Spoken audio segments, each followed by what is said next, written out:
네, 반갑습니다. 광주에서 왔습니다. 송도고 장광재입니다. 인사드리겠습니다.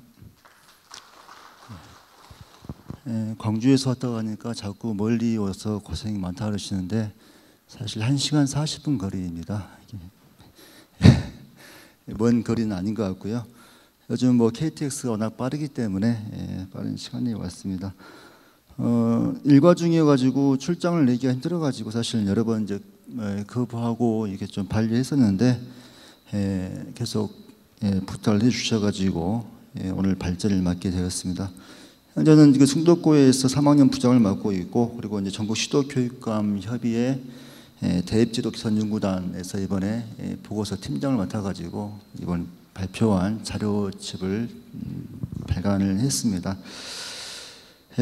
그래서 지금까지 보고서를 이렇게 연구를 하면서 생각했던 것들을 중심으로 해가지고 간단하게 발제를 좀 드릴까 합니다. 제목은 2022 대입제도 개편 방안 분석과 미래 사회가 요구하는 대입제도 개선 방향에 대한 내용인데, 먼저 이제 이번에 발표한 걸 보니까 22 대입제도 개편이라는 용어를 썼더라고요. 그래서 저희는 사실 개선이라는 용어를 쓰고 있습니다. 그래서 개편과 개선이 어떤 게 틀린가 봤더니 개편은 다 엎은 거였어요. 새로운 것을 만드는 게 개편이고, 개선은 좀 안 좋은 것을 다시 개선에 거쳐가지고 옳게 하는 게 개선이라는 거 이렇게 나와 있던 것을 제가 보았는데, 지금까지 아시는 것처럼 계속적이고 반복적으로 대입 제도는 개편을 해왔었어요. 이게 계속 새로 얻고 다시 만들자고 해왔는데 여전히 개편은 진행 중이죠. 개편의 이유는 이와 같은 이유였습니다. 수시를 늘릴 것인가, 정시를 늘릴 것인가, 혹은 공정하냐 불공정하느냐의 싸움이었죠. 유리하냐 불리하냐, 서울이 유리하냐 지방이 유리하냐, 수저 전형이냐 금수 전형이냐, 입시를 위한 것이냐 교육을 위한 것이냐, 선발을 위한 교육이냐 교육을 위한 선발이냐, 대학이 선발하기에 더 쉽게 할 것이냐 아니면 고교 교육을 더 정상화시키는 게 중요할 것이냐, 공교육이 중요하냐 사교육을 줄일 것이냐, 학생이 행복하냐 불행하냐. 돌아보니까 학생들은 이렇게 행복하지 않는 것 같아요.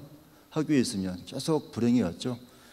단순하냐 복잡하느냐, 자율적으로 할래 규제를 할래, 부담스럽게 할래 하나, 이런 것들이었습니다. 근데 보시면 이게 빠진 게 있죠. 한 가지가 빠져 있습니다. 교육이 빠져 있습니다. 전에 이제 한참 저희 2022 대비하면서 각 지역에서 포럼할 때 광주에서 이제 선생님들 대상으로 한번 이제 포럼을 진행했었는데, 그때 광주 지역에 연세가 있으신 선생님들이 외치는 일갈이 있었습니다. 야, 고등학교와 대학의 인력 대준 양성성이냐. 왜 이렇게 고등학교 교육이 독립이 안 되고 대학 교육에 종속이 돼가지고 대학 입시에 의해서 좌지우지 되느냐. 용서할 수 없다. 이제 그만 좀 해라. 그만 좀 해라. 충분히 공감이 가는 말씀이었고, 저도 이제 수십 년 동안, 수십 년 아니죠, 10수년 동안 20년 가까이 대학 입시를 해오면서 저는 광주교육청 팀장을 지금 8년째 맡고 있습니다. 그래서 수능 나오면 수능 분석해가지고 배치 발표하고, 학생부 종합전형도 준비해가지고 자소서 지도하고 있고, 쉽게 말씀드리면 수능 정시도 준비를 하고 있고 학생부 종합전형도 동시 준비를 시키고 있는 그러한 위치에 있는 교사예요. 요즘 많이 어려워요. 이제 그만 좀 하고 싶다. 얘를 교육 좀 시키고 싶다. 언제까지 대학 교육에, 대학 입시에 종속을 당해야 될까? 이런 이제 서글픈 자조적인 생각을 하고 있습니다. 공정하다. 2014년도 전까지 불공정이 아니고는 수능이었습니다. 수능. 아마 기억하실 거예요. 수능 출제 오류, 수능 출제진 유출. 그래서 2014년도 제가 기억할 때는 12월 24일 날 그때 당시 황우여 총리 겸 교육부 장관이었죠. 그분이 대학 수학능력시험 개선위원회 및 자문단을 만들었습니다. 그때 수능이 문제가 많아가지고, 야, 수능 이렇게 하면 안 된다. 수능 좀 제발 공정하게 좀 가자 해가지고 그때 당시는 오로지 수능이 불공정의 아이콘이었죠. 어지간하면 이제 평가위원장님이 2년 연속 오류가 나가지고 사퇴를 했겠습니까? 그러면 수시는 공정하냐? 물론 공정하다고 하지만 또 역시 동의하기는 어려울 수도 있습니다. 많은 분들이. 그렇다면 과연 공정한 입시가 존재하느냐? 저는 뭐 수년 동안, 수십 년 동안 대학 입시를 제가 지도하고 또 관여해왔지만 제 개인적인 입장으로서는 대한민국의 공정한 입시는 존재하지 않습니다. 우리는 이제 2022년도 대입 개편안을 마치고 그 이후에 미래세가 요구하는 대학 입시 개선을 연구를 하고 있습니다. 이제 그만 좀 바꾸자는 거죠. 그래서 어떻게 하면 좀 더 오른쪽으로 갈 것이냐. 대학 입시도 오른쪽으로 가고 국가 교육도 오른쪽으로 갈 것이냐. 이런 것들을 좀 고민을 해봤습니다. 그래서 전제가 있죠. 첫 번째가 교육을 지지하는 대학 입시였어요. 제발 좀 학교 현장을 무너뜨리지 않고 교사가 평가할 수 있고 그리고 교사가 수업할 수 있는 교실 환경을 만들어주라. 두 번째, 제발 좀 교육 과정과의 일치를 좀 시켜주라. 이게 뭐냐 정말. 이게 학교 교육은 어디 가고 학생들이 학원 가서 대학 입시를 준비하는 그러한 시대가 과연 맞는 것이냐. 그래서 단순 공정 행복 다 인정합니다. 또한 서울과 뭐 지방이 격차를 없애는 대학 입시 다 인정합니다. 하지만 전제는 교육을 지지하고 교육 과정의 일치를 할 수 있는 정책이 무엇일까에 대해서 고민을 많이 했어요. 뭐 여러분 뭐 보신 그래프일 겁니다. 근데 이상하죠. 어떻게 학령 인구가 2028년까지 갈 수 있느냐. 그래서 제가 고민을 해봤습니다. 이 자료를 어디서 뽑을까? 그래서 교육 통계를 보니까 졸업자는 없고 입학자는 있었습니다. 그래서 입학처를 추정해가지고 싹 통계를 내보니까 2018년까지 현재 초등학교 1학년 입학자, 2학년 입학자, 3학년 입학자 쫙 내보니까 대학 2028년도까지 졸업할 수 있는 학생들이 몇 명인가가 나온 그래프였습니다. 여기서 놀라운 게 녹색 제일 위에 있는 게 고등학교 전체 졸업 예정자이죠. 앞에는 졸업했고 뒤에는 졸업 예정자의 그래프이고, 그 다음에 빨간색이 제가 특성화고 학생입니다. 지금 특성화고죠. 전에는 전문계고 학생이었습니다. 그 다음에 이제 이 가운데 있는 게 일반고고 점선이 수능 응시한 학생들이었습니다. 2002, 2003년도에는 고등학교 종원보다도 수능 응시자가 훨씬 많죠. 그죠? 그때는 재수는 기본이고 삼수까지 선택이었잖아요. 왜 그랬습니까? 수능이 득세하는 기간이었습니다. 무조건 재수, 삼수, 세계수까지 많은 학생들이 대회 간 시대였죠. 그러다 수능 응시자가 줄기 시작했다는 거예요. 그런데 2010년도를 보시면 놀라운 게 있는데 이쪽이죠. 2013, 14년도에 갑자기 전문계고 학생들이 팍 줄기 시작했습니다. 이때 흔히 말하는 2010년도에 초등교육법이 개정돼가지고 고교 다양화 300정책 여기에 이제 시행돼가지고 졸업하는 시기였습니다.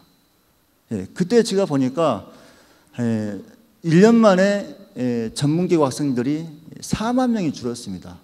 또 한 가지 놀라운 것은요, 2002학년도에는 전문계고 학생들이 28만 명대였습니다. 지금은 7만 8천 명대예요.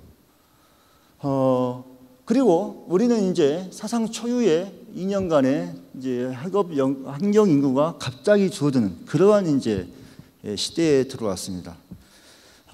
저는 작년까지 이 시기를 대학 선발의 중흥기였다. 이렇게 말씀을 드릴 수 있을 것 같아요. 지금까지는 대학들이 갑이었어요. 죄송하지만 대학 관계자분도 와 계실지 모르겠지만 시대가 변했습니다. 2년 동안 무려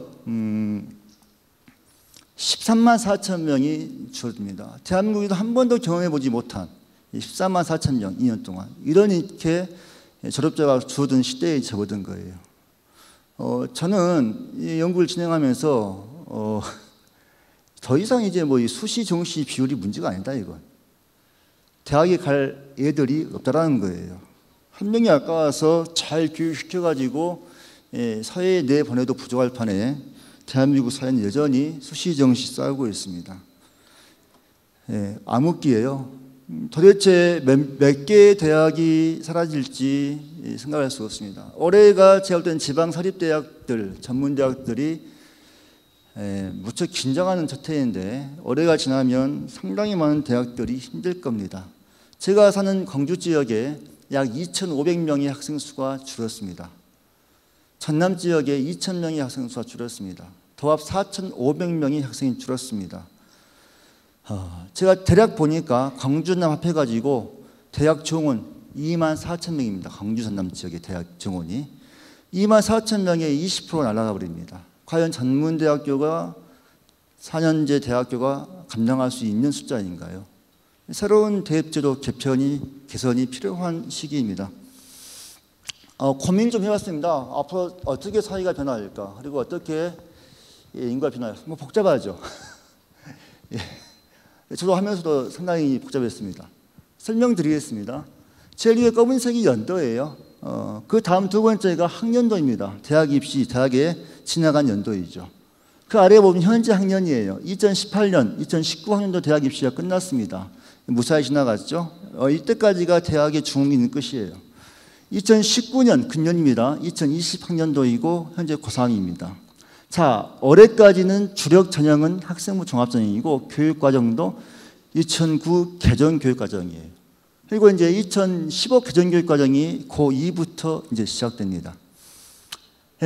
그리고 학점제가 아마 2025년도에 이제 시작한 걸로 이렇게 지금 계획이 되고 있습니다. 그러면 2015 개정교육과정이 현재 고1까지는 정상 작동할 것이고, 그리고 자 2022년이 돼버리면 아까쯤에 장경원 선생님이 말씀하신 것처럼 이제 학점제에 대한 연구가 진행돼야 한다는 것이죠. 아마 이미 진행되고 있는 걸로 알고 있습니다. 그러면 적어도 2022년부터는 학점제 교육과정 개정 연구가 시작되고 수능 개편도 동시에 연구가 시작되고 교과서까지 가야 한다는 것이죠. 이게 그래야지 2025년도에 학점제가 정상적으로 작동을 할 수 있습니다. 자, 그러면 교육과정이 바뀌면 제가 이제 항상 농담으로 드리는 말씀인데 대한민국의 대학 입시가 바뀌는 것은 두 가지로 갑니다. 첫 번째는 교육과정이 바뀌면 대학 입시가 바뀌게 되어 있어요. 두 번째는 정권이 바뀌면 대학 입시가 바뀌잖아요. 예, 그러면 안 되는데. 그런데 학점제가 이제 실시되기 위해서는 적어도 고1까지는 학생부 종합전형이 굴러갈 것 같아요. 그런데 적어도 이제 지금 중3, 2022년도에는 학점제 관련해서 전형을 대학에서 준비를 하지 않으면 안 될 것 같잖아요. 지금 분위기가. 학점제로 바뀌었을 때에도 현재의 학생부 종합전형을 계속 가지고 갈 것이냐. 물론 그럴 수 있겠습니다. 하지만 현재의 많은 요구들 그리고 사회적인 이제 지지 기반들이 상당히 지금 취약한 상황에서 과연 학생부 종합전형이 현재와 똑같은 형태로 계속 갈 것이냐에 대해서는 심각한 고민을 해봐야 할 시기이다. 그래서 제가 생각할 때에는 2025년도에는 아마도 학점제하고 학종이 결합한 전형이 나올 것이고 2027년 즉 2028학년도 입시 때에는 아마도 학점제 전면 실시에 따라서 수시와 정시가 통합되면서 새로운 전형, 학점제를 기반으로 학생부 종합전형을 기반으로 한 새로운 어떤 그 평가 대학 전형이 나온 것이 맞지 않을까라는 것들을 말씀을 한번 드립니다. 그 아래가 지금 이제 졸업자입니다. 이게 제가 본 그래프인데 그 아래가 이제 일반고 졸업자이고 그 아래에 보면 증감이 나와 있습니다. 그리고 이제 이 아래는 이제 수능 응시 인원이에요. 그 아래 보시면 작년에 2019학년도 모든 대학 정원이 59만 2,450명 나와 있습니다. 한번 보시죠. 자, 현재 전문대학과 4년제 대학을 통합해가지고 59만 2,450명이에요. 근데 대학 정원은 크게 줄어들 기미가 보이지 않고 있다는 거예요. 그런데 작년에는 수능 응시 예상 인원이 53만 명이었어요. 자, 현재 올해 예상하기로는 46만 명 될 것 같고 내년에는 41만 명대로 줄어듭니다. 더 이상 수능 볼 수 있는 아이들이 없어요. 자, 또 한 가지는 이거죠. 왜 아이들이 수능 시험을 보지 않으려고 하는가? 자, 이거 보시면 그래프 보시면 이게 2002학년도부터 금년까지의 수능 응시율입니다. 2002학년도에는 수능 접수자 대비 응시율이 97.2%였어요. 그런데 작년 보시면 드디어 89.1%까지 하락했습니다. 상당히 큰 하락도인데요. 이렇게 하락했습니다. 예. 왜 아이들은 지금 수능을 응시를 안 할 뿐만 아니라 또 수능 시험을 접수하고도 거부를 하고 있는가 궁금했습니다. 그래서 제가 한번 분석을 해보았습니다. 이 그래프 보시면 하려 보시면 자 19년 기준 해가지고 가운데 있는 거 인문계열의 가운데 보시면 2019학년도 정시 전형입니다. 이게 작년에 광주 지역에서 짠 배치표에서 학생들 차를 잡아가지고 비율을 내봤습니다. 그래서 이것은 우리 지역을 기반으로 한 자료라는 것은 참고하시기 바랍니다. 했더니 서울대는 학급당 0.08명 들어갑니다. 10개 학급이면 몇 명이에요? 0.8명, 한 명이 안 되잖아요. 그래서 서울대 정시 같은 경우는 지방에 있는 고등학교에서는 들어가기가 어렵다는 것은 이미 알고 계실 겁니다. 이번에 발표한 자료를 보시면 서울대학교 작년에 국감자료에 나온 거 보니까 서울대학교 정시 3년간 지역별 추정을 해보았습니다. 했더니 놀라운 사실을 발견했어요. 강남 항구에서만, 강남 1구에서만 서울대 정시 들어간 학생들 숫자가 광주, 부산, 대전, 대구 4개 광역시에 이 학생들을 합한 것보다 더 많았습니다. 저 충격 먹었습니다. 사실 이게 가능한 일일까?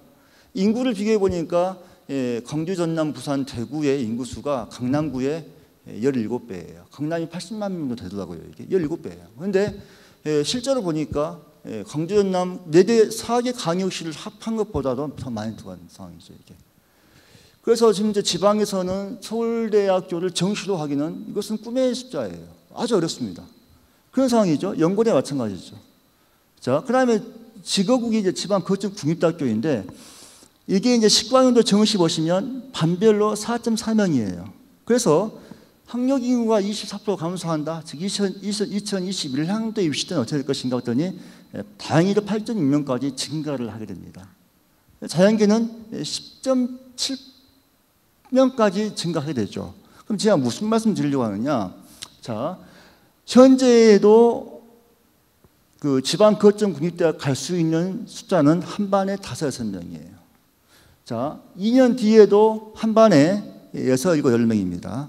쉽게 말씀드리면 30명 기준 했을 때 나머지 20명 내에는 사립대학교, 지방에 있는 사립대학교를 가는 게 맞죠. 그죠?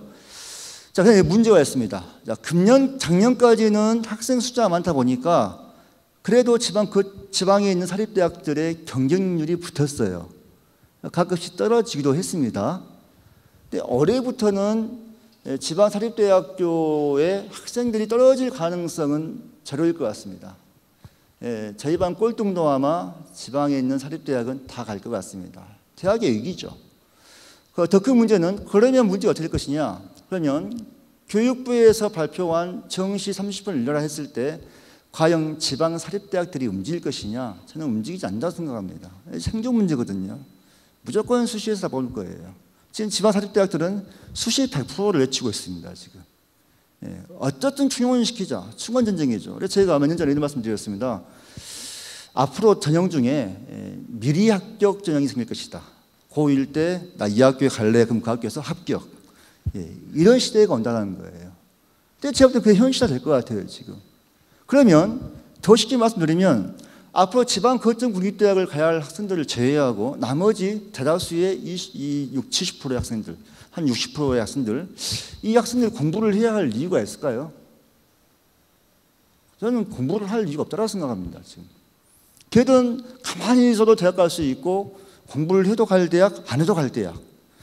그래서 왜 지금 일반 고등학교와 이렇게 학력이 떨어지느냐에 대해서 제가 보니까 첫 번째 이유는 이거였습니다. 첫 번째 이유는 전문계고 학생들이 28만 명대에서 7만 8천 명까지 줄어버린 거예요.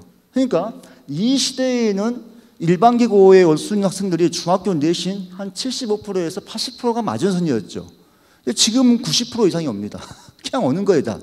그러니까 전에는 이제 이 기능교육하고 노작교육을 해야 할 학생들이 이제 일반고에 막 오기 시작한 거예요. 그러다 보니까 이제 고등학교 교육이 하락이 돼버리고 또 전문계고 숫자가 줄다 보니까 직업교육도 무너지는 이런 게 이 비정상적인 것들이 작동을 하고 있고 어떻게 생각하면 전문계 학생들의 숫자를 빼가지고 일반고에 줘가지고 어떻게 대학 정원을 지금 겨우 유지하고 있지 않나라는 생각이 할 정도로 지금 심각합니다 이게. 그래서 이 인구 변화의 숫자하고 사실 학교 급별, 그러니까 그 학교 종별 그 입학자 숫자를 좀 분석해 보시면 왜 이렇게 지금 일반 고등학교 힘든가에 대해서 우리가 알 수 있을 거라고 생각합니다.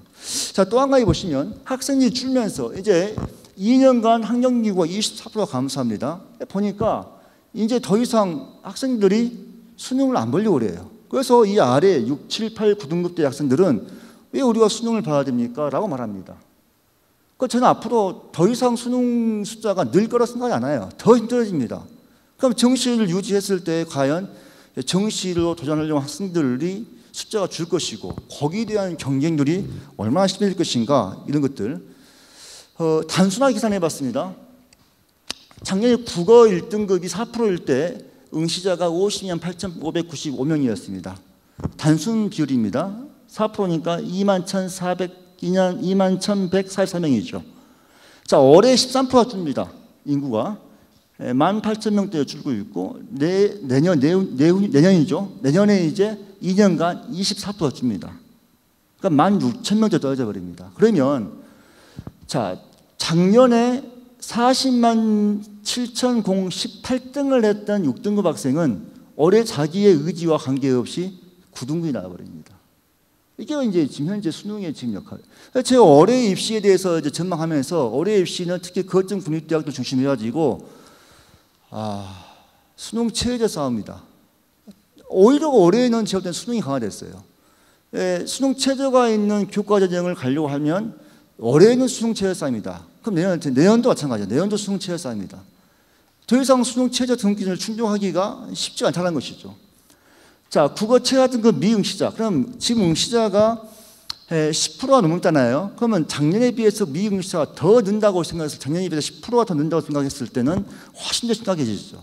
그래서 이와 같이 과목별로 분석을 해보니까 똑같습니다. 다. 국어는 6등급대가 작년 6등급대가 금년 9등급으로 하락하고 수학 가형도 작년 6등급대가 이제 2년 뒤에는 9등급대로 하락하고 수학 나형과 마찬가지예요. 6등급대가 9등급대로 하락하는 이러한 현상이 반복되고 있죠. 그러면 자 보세요. 등급 간의 인원 숫자가 감소하겠죠. 그죠? 그러면 수능으로 대학 가는 즉 수능이 전형 요소가 되는 교과 전형과 그리고 정시 같은 경우는 금년보다 작년보다 훨씬 더 경쟁이 치열할 것이라는 거예요. 이게 이런 지금 사회적인 변화가 갖고 있다는 거죠. 2022학년도 대입 입학 제도 개편 방안 과정이었습니다. 보신 것처럼 이와 같은 과정을 통해서 뭐 공정성을 담보한다 해서 공청회도 하시고 여러 가지 과정을 거쳐가지고 실시를 했습니다. 저도 뭐 그 사이에 끼어 있었고 참여를 했었습니다. 그래서 4가지의 세 개편을 냈죠. 근데 제가 되게 서운했던 게 이겁니다. 아니 뭐 2022학년도 대입 제도 개편 방안이 수능 개편이냐? 수능 개편이냐? 모든 대학 입시의 제도를 개편하자 해서 이 개편이라는 말씀입니다. 다 다시 없고 새로 시작하자. 그 새로 시작해야 되는데 고작 수능 늘리자, 정시 늘리자 끝나버린 거예요. 이게 개편이냐 이게? 그러면 그동안 계속해서 선생님들이 부르짖고 교육 정상화 시키자, 학생들 교육시키자 했던 어떤 그러한 것들이 어디에 묻어나 있느냐 이런 자괴감에 빠진 상황이었습니다. 특히 대입전형 구조 개편, 대입전형 구조 개편이 겨우 수능 정시 늘리는 거였나? 이런 것들이었죠. 그래서 너무 현실과 동떨어진 발표가 돼가지고 이것은 개편이 아니라 그냥 안 좋은 쪽으로 개선을 한 것이 아니냐라는 생각도 많이 좀 들었습니다. 자, 첫 번째 쟁점이었습니다. 수능 위주 30% 이상 재정 지원과 연계를 한다고 하죠. 상당히 무서운 말씀인 것 같습니다. 뒤에 전제가 붙어 있죠. 학생부 교과 30% 이상은 대학 자율이다. 지금 서울권 대학 중에 학생부 교과 전형 30% 이상 한 대학이 있나요? 첫 번째 쟁점은 완벽하게 저는 의도가 보입니다. 서울에 있는 상위권 소수 대학 빼고는 대한 2020학년도 대개편 방안 논의에서 빠져죠. 그렇지 않습니까? 제가 찾아봤습니다. 정시 30% 이하인 대학 그리고 교과 전형 30%인 대학을 찾아보니까 전국에 34개가 있었습니다. 쭉 한번 보시기 바랍니다. 이런 대학들이 사실은 대상이죠. 자, 서울권 대학입니다. 11개입니다. 소위 말하는 가고 싶은 대학이죠. 그래서 1666명 정원 내 기준입니다. 요건 늘리라는 거예요. 이게 대입 제도 구조 개편인가요, 이게? 그래서 이번 2022 대입 개표 방안은 서울권 소수 대학의 정시를 늘리기 위한 정책으로 인식을 하고 있습니다. 그러면 이거에 따라서 이제 지방에 있는 고등학교들이 수능 중심으로 이제 교육 과정을 다 바꾸고 수업은 수업, 수능은 수능 이렇게 이분화 시켜가지고 수업을 해야 할까요? 다시.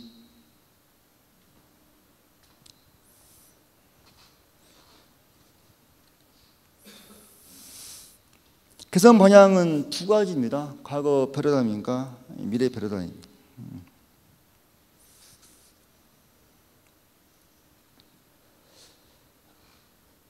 새로운 시대가 열리고 있고 더 이상 이제 교육 환경이 너무 좋지 않은 환경입니다. 그리고 학생들 숫자를 줄여가지고 더 이상 저희가 수시냐 정시냐 이것 가지고 싸울 시간도 없을 것 같습니다.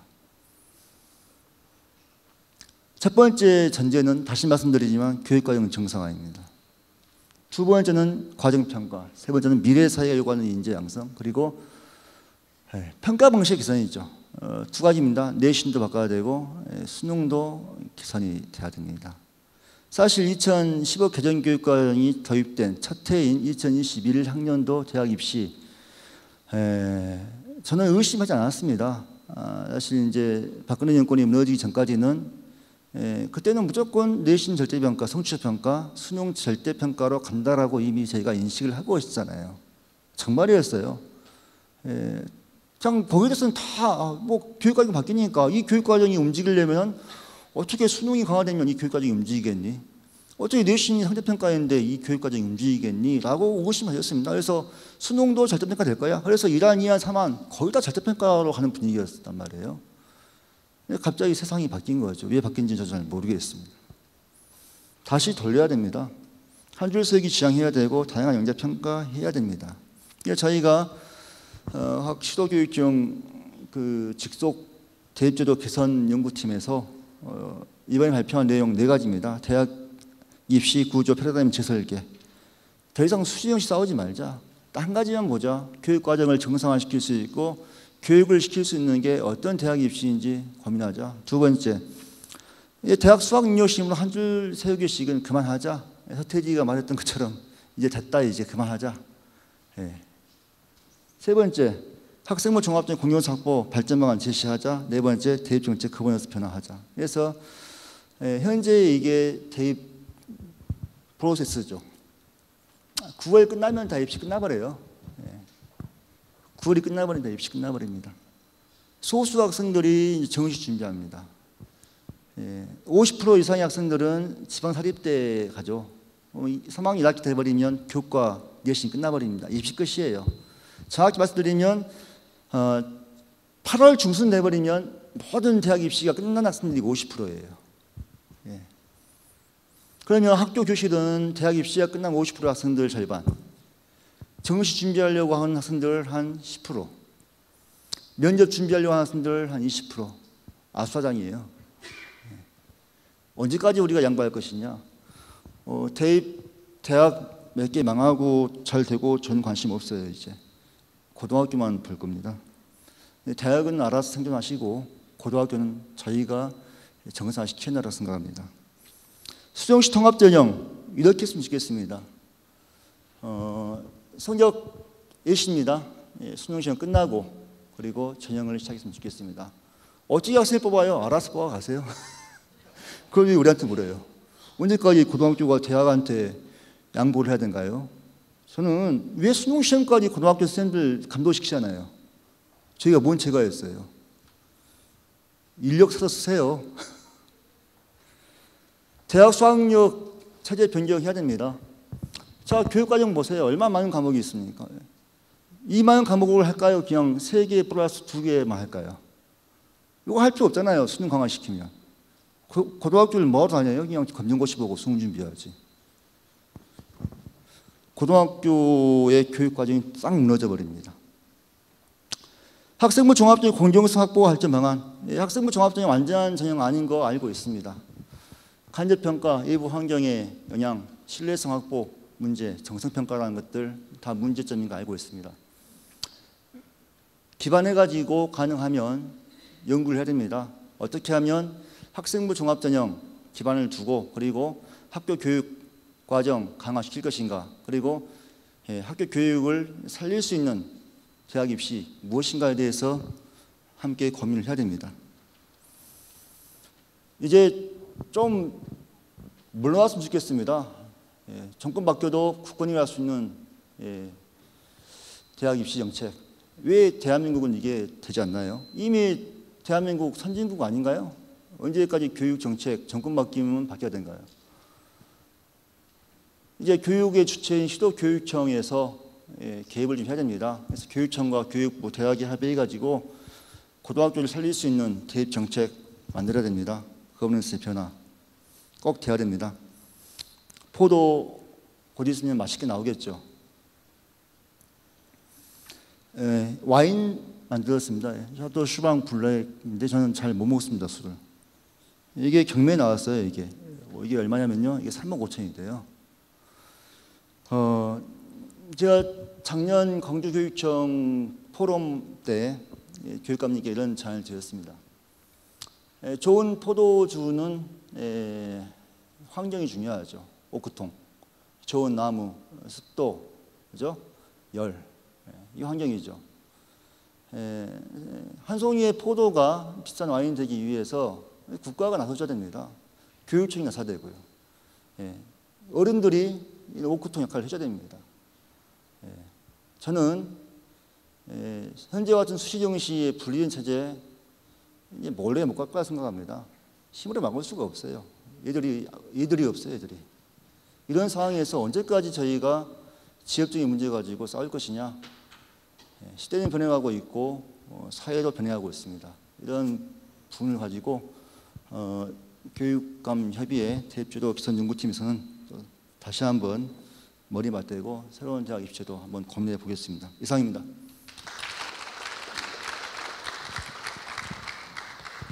네, 고맙습니다.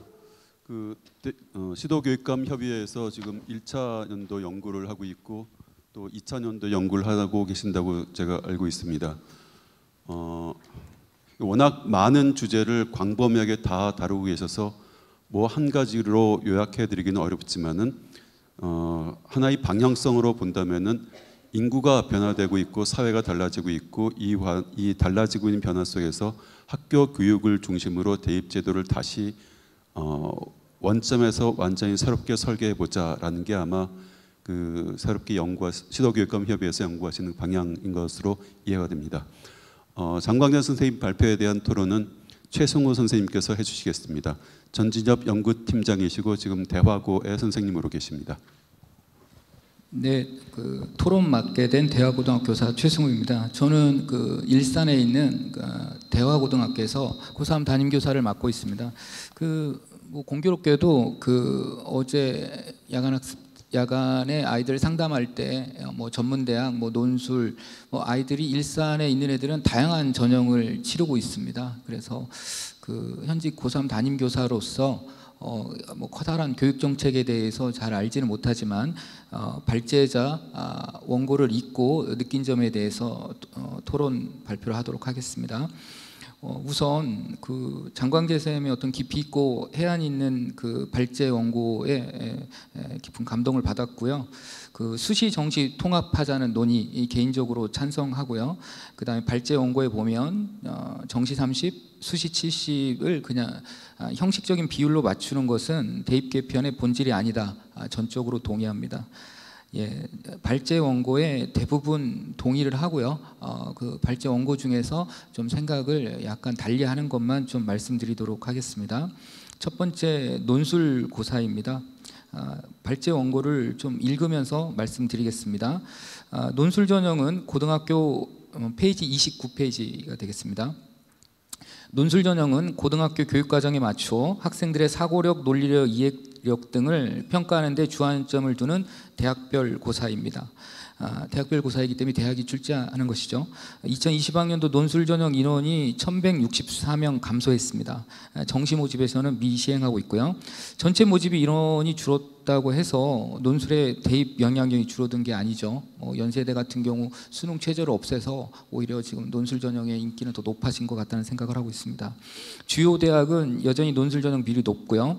학생부 위주 전형, 이제 종합 전형을 대표적으로 볼 수 있겠죠. 전형이 불리한 학생들에게는 좋은 대안이 되고 있습니다. 논술 전형은 학생부 교과 성적보다는 논술 성적으로 당락이 좌우되는 전형입니다. 최근 수능 최저 학력까지 완화하거나 폐지하는 추세입니다. 그래서 논술 준비를 착실히 잘해둔 학생들한테 오히려 이 전형이 유리할 수가 있게 됐습니다. 논술은 자기 생각을 논리적으로 구성하고 서술하는 역량을 키울 수 있게 해주고 있습니다. 풀이 과정이 중요하기 때문에 문제 해결 능력도 길러지고 있습니다. 선진국 대입에 글쓰기 시험이 빠지지 않는 이유입니다. 학생부 미흡 혹은 부재 학생들에게 재도전의 기회를 제공하고 있기도 합니다. 사실 학생부 종합전형 같은 경우는 학생부 기록을 가지고 평가하기 때문에 검정고시 학생들 또는 그 재수를 하는 학생들에게 학생부 종합전형의 문제점이 나타나고 있는 것이 사실입니다.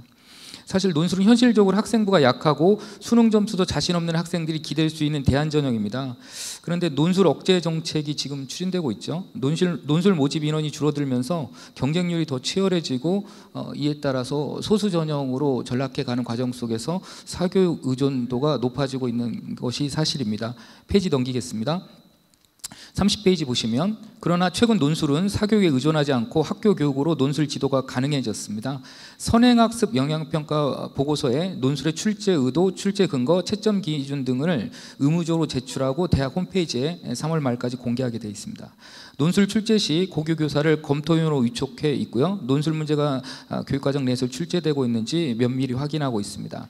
반면 또 대학 입장에서는 이 기준에 맞추다 보니 우수한 학생 선발을 위한 출제 변별력 문제와 행정 업무에 번거로움을 토로하고 있는 것도 사실입니다.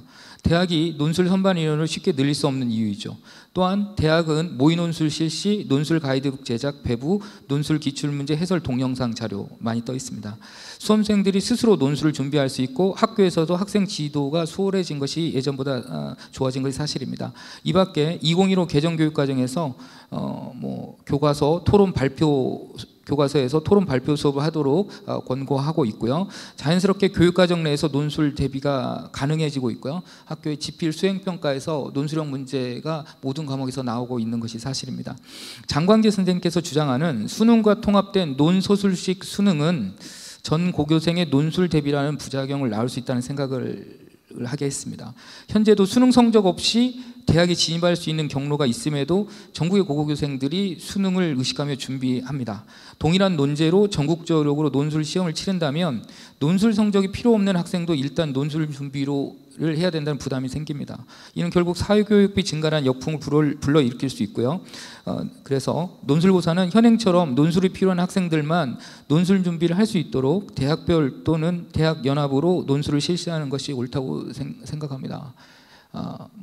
이 유명한 작가인 릴케라는 사람이 그런 말을 했더라고요. 글쓰기는 모든 시험의 시작이자 끝이다. 이런 말을 했습니다. 그래서 논술형 글쓰기에 대해서 하나 정도는 남겨두는 것이 낫지 않을까라는 생각을 하고 있습니다. 두 번째 면접고사입니다. 요즘 핫한 주제인데요. 있겠습니다. 주입식 학교 공부는 학생들로 하여금 공부를 싫어하게 만듭니다. 전공 공부를 하는 대학에 입학하기 위해 공부가 싫어지는 경험을 해야 하는 모순이 발생합니다. 그런데 면접 준비를 했던 제 제자들은 면접 준비 과정을 재미있고 신선한 체험으로 기고하고 있었습니다. 자신에 대해서 한 번도 진지하게 생각해 보지 못했고 자신만의 목소리를 말로 해본 적이 없었기 때문입니다. 면접 교육이 교육적으로 필요한 이유라고 생각합니다. 학생부 종합전형 1단계를 통과하면 면접 준비가 시작됩니다. 31페이지 보시면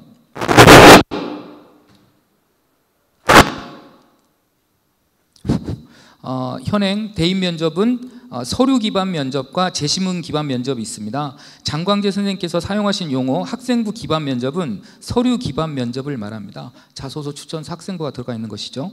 최근에는 대학 대부분이 서류 기반 면접을 치르기 때문에 사교육 도움 없이 학교에서 충분히 준비를 하고 있습니다. 저희도 매년 학생들 모의 면접 지도에 모든 선생님들이 3학년생뿐만 아니라 많이 참여하고 있습니다. 국어, 수학, 영어, 사회, 과학 등 교과와 관련된 제시문이 주어지고 문제를 푸는 것이 아니기 때문에 출제 범위와 난도에 대해 고민할 필요가 없습니다. 지원자들이 면접에서 실수를 하고 지나치게 긴장하는 것은 면접의 과정과 평가 방법이 익숙하지 않기 때문에 모의 면접을 통해서 이걸 극복하려고 하고 있죠.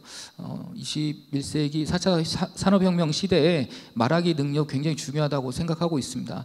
하지만 이제 수업 안에서 또 길러지는 것도 있지만 이런 평가와 관련된 시험을 통해서 준비도 가능하다고 생각합니다.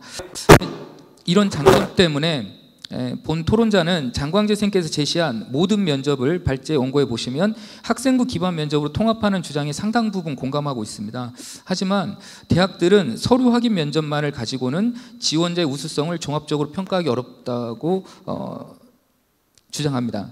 이런 연유로 서울대, 연대, 카이스트 등에서 제시문 기반 면접을 치르고 있습니다.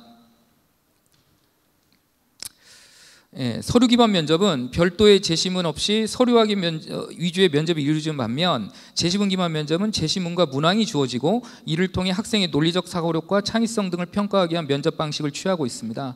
지원자가 대학에서 수학할 수 있는 기본적인 역량을 갖추었는지가 평가의 주안점이고요. 단순히 주어진 문항에 대한 학생의 답변에만 평가의 초점이 있는 것이 아니며 면접에 임하는 태도와 자세, 의사소통 능력, 논리적 사고력 등을 볼 수 있는 중요한 과정이라고 대학들이 판단하고 있습니다. 또한 교대에서는 집단 면접을 실시하는 대학도 있고요. 지원자와 같이 조원들이 면접실로 입장하여 제시 문제를 읽고 주어진 문제 상황을 해결하는 상황 기반 면접도 실시하고 있습니다. 특정 상황에서 교사란 특정한 직업, 전문성을 갖고 있는 직업의 특성상 상황 제시를 하고 학생들의 의사소통력이나 역량을 판단하는 것이죠. 최근에 의대 MMI 면접이라는 다중 미니 면접도 주목을 받고 있습니다. 페이지 넘기겠습니다. 그래서 다양한 면접을 도입하고 있는 대학의 노력들을 비판적으로만 볼 문제는 아닌 것 같습니다. 이번 학생부 신뢰도 개선 방안도 좀 우려스러운 점이 좀 있다고 현장 교사로서 생각합니다. 지나치게 기재 제한 조건을 건다든가 글자 수 축소, 이건 학생부 종합 전형의 변별력을 약화시킬 것 같습니다. 더구나 자소서 글자 수가 줄어들고 추천서가 폐지되기 때문에 기록을 보고 선발해야 하는 대학 입장에서는 뭘 보고 뽑아야 할지 난감할 때가 많습니다. 그래서 얼마 전에 서울대가 학생부 종합 전형 공정성과 투명성을 높이기 위해 면접 과정에서 학생 검증을 강화하는 방안을 추진하고 있다는 발표는 저는 시사하는 바가 크다고 생각합니다. 따라서 이 본 토론자는 장광재 선생님께서 제시한 모든 면접을 학생부 기반 면접으로 통합하는 주장에는 공감하면서도 변별력과 검증의 문제에 도달하면 많은 의문점이 들 수 있습니다. 장광재 선생님께서 고등학교가 대학의 하청 업체가 아니기 때문에 대학에서 이런 전형 설계를 해야 된다고 말씀하신 거에 전적으로 동의하면서도 대학이 어느 정도 변별력을 가질 수 있게 저희들도 제안을 할 필요가 있다는 생각을 하고 있습니다. 선행학습 영향평가 결과서를 엄격히 대학이 준수하고 교육부가 꼼꼼하게 확인만 해준다면 제시문 기반 면접, 상황 기반 면접 등 대학의 자구 노력들, 자정 노력들을 부정적으로만은 볼 수 없다고 생각합니다. 실제로 고3 교사로서 인문계 제시문 기반 면접 같은 경우는 교과서 탐구활동 같은 탐구활동, 학습활동, 심화학습, 생각해보기 문제 등을 통해서 교사들이 협업을 통해서 지도하고 있습니다.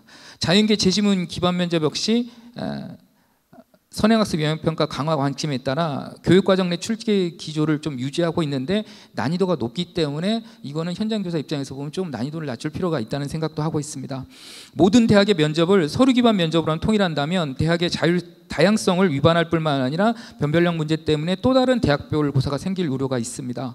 사교육을 유발하지 않는 대입 전형은 없습니다. 사교육 영향력을 축소하는 방향으로 지혜를 모아야지 사교육 배제를 전제하고 대입 전형을 설계한다면 사회적 합의를 이끌기 어렵다고 생각합니다. 본 토론자는 2015 개정교육과정의 성취 수준이 교실 안에서 구현된다면 제시문 기반 면접, 상황 기반 면접이 교육과정과 수업평가에 녹아낼 수 있다고 생각합니다. 무조건 공교육에서 할 수 없다는 말을 이제 안 했으면 좋겠습니다. 공교육 입시에 저는 이런 점에서는 중심에 설 수도 있다고 생각합니다. 세 번째, 학생부 종합전형 공정성에 관해서 말씀드리겠습니다. 우선 장광재 선생님이 주장한 평가를 담당하는 입학사정관들의 전문성과 신분 안정화가 선행되는 주장에 전적으로 동의하고 있습니다. 국회의원실에서 발표한 서울시립대였나요? 몇 년 전 자료를 보니까 사정관의 66% 이상이 2년에 한 번씩 비정규직으로 돌아다니고 있습니다. 사회적인 큰 문제고요. 최근에는 어느 정도 개선됐는지 궁금합니다. 요즘 학종에 대한 날선 비판이 많습니다. 특히 입학사정관의 신분 안정성 문제는 심각한 수준입니다. 2년마다 대학을 옮겨 다녀야 하는 상황에서 전문성과 책무성을 발휘하기는 매우 어렵습니다. 저도 학종을 절대적으로 지지하는 입장이지만 학생부 종합전형 평가에 대한 신뢰도를 제고하기 위해서는 입학사정관 신분을 법적으로 보장해 줄 필요가 있다고 생각합니다. 전임 입학사정관이 턱없이 부족한 상황에서 학종으로 뽑는 인원을 매년 늘리면 평가의 객관성과 공정성을 보장할 수가 없습니다. 일부 대학에서는 전임 입학사정관이 한 명도 없는 대학도 본 적이 있습니다. 위촉 사정관만 가지고서는 정말 쉽지가 않을 것 같습니다. 현재는 대학의 평가 역량 이상으로 학종으로 많은 인원을 선발하고 있습니다. 정규직 전입 입학 사정관 비율에 따라 학종 선발 인원을 조정할 필요가 있지 않을까라는 생각도 듭니다. 그러지 않고서는 끊임없이 제기되는 학종에 대한 이 국민들의 의혹들이 사그라들지 않을 것입니다. 그런 점에서 학생부 양식을 저희 현장의 진로 진학 교사들은 전면 개정할 필요가 있다고 주장했고, 특히 세부 능력 특기 사항에 서술형이나 체크리스트 같은 것들을 넣어서 학생들의 교과 수업 시간에 이루어지는 활동과 교과와 연계한 활동들을 보고 싶다 이렇게 주장했지만 이게 받아들여지지 않았습니다. 8월 17일 발표된 이 학생부 개정 사항에 가장 중요한 교과 수업에 학생들의 활동이 들어가는 교과 세특의 내용이 기재 양식이 재구조화되지 않았다는 걸 말씀을 드리고 너무 안타깝고, 이런 식으로 간소화가 되면 학생부 종합전형이 하향 평준화가 되지 않을까 걱정됩니다. 기록을 보고 평가하는 학생부 종합전형이 기록의 틀이 좀 바뀌어야 되겠다는 생각이 듭니다. 그다음 마지막으로 장광재 선생님께서 또 주장하시는 것이 모든 자료를 선발 결과에 대한 모든 자료를 공개한다는 생각에는 저는 이견이 있습니다. 우선 모든 여기 대학 관계자들도 오셨겠지만 모든 학생의 선발 결과를 공개하는 건 현실적으로는 불가능하다는 생각이 듭니다. 아울러 새로운 형태 학종 사교육 유발 효과도 있습니다. 고려대가 이렇게 발표했다. 그럼 이대로 따라하면 되겠구나. 뭐 이런 상당히 유행이 퍼지고 있거든요. 뭐 상위권 대학들의 설명회 이후에 기재 방식이 상당히 계속 바뀌고 있습니다. 현재 실시하는 선행학습 영역평가 결과서 보고서처럼 학종도 평가의 틀만 자세히 공개하면 좋을 것 같아요.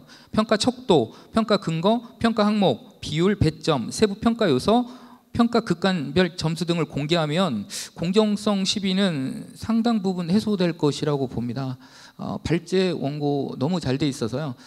제가 토를 단 게 아닌가 싶을 정도로 너무 뛰어났습니다. 그래서 발제 원고 잘 읽었고요. 토론 이걸로 가름하도록 하겠습니다. 감사합니다. 네, 고맙습니다. 몇 가지 이견이 갖고 계신 부분이 있는데, 논서술형 수능 문제, 그다음에 그 학생부 기반 면접의 변별 효과 검증의 문제, 학생부 종합전형의 공정성 문제, 이런 부분에 대해서 이견을 갖고 계신 것 같습니다. 선생님 더 추가하실 분이 더 있으신가요? 나중에 하시겠습니까? 네, 그럼 나중에 전체 토론할 때 다시 말씀드릴 수 있는 기회를 드리도록 하겠습니다. 두 번째 발제는 이로써 마치고 이제 마지막 세 번째 발제로 넘어가겠습니다.